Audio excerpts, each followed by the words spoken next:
સમાચારોની વચ્ચે મહત્વના સમાચાર સામે આવી રહ્યા છે। સૌથી મોટા સમાચાર જણાવી દે પાલનપુર કલેક્ટર કચેરીને બોમ્બથી ઉડાવી દેવાની ધમકી મળી છે।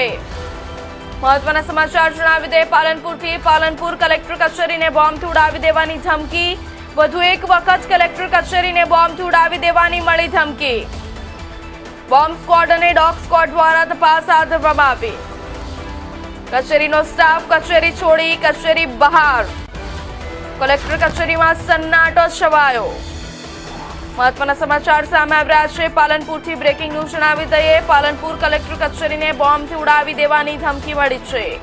વધુ એક વખત કલેક્ટર કચેરીને બોમ્બથી ઉડાવી દેવાની મળી ધમકી। બોમ્બ સ્ક્વોડ અને ડોગ સ્ક્વોડ દ્વારા તપાસ હાથ ધરવામાં આવી છે। કચેરીનો સ્ટાફ કચેરી છોડીને કચેરી બહાર। કલેક્ટર કચેરીમાં સન્નાટો છવાઈ ગયો છે। મહત્વના સમાચાર જણાવી દે બનાસકાંઠા જિલ્લાના પાલનપુર સ્થિત કલેક્ટર કચેરીને બોમ્બથી ઉડાવી દેવાની ધમકી ફરી એક વખત મળી છે અને આ ગંભીર ધમકી મળતા સમગ્ર વહીવટી તંત્રમાં ખળભળાટ મચી ગયો છે। અજાણ્યા શખ્સ દ્વારા કલેક્ટર કચેરીને નિશાન બનાવવાની ધમકી આપવામાં આવતા તાત્કાલિક સુરક્ષા વ્યવસ્થાઓ કડક કરવામાં આવી હતી।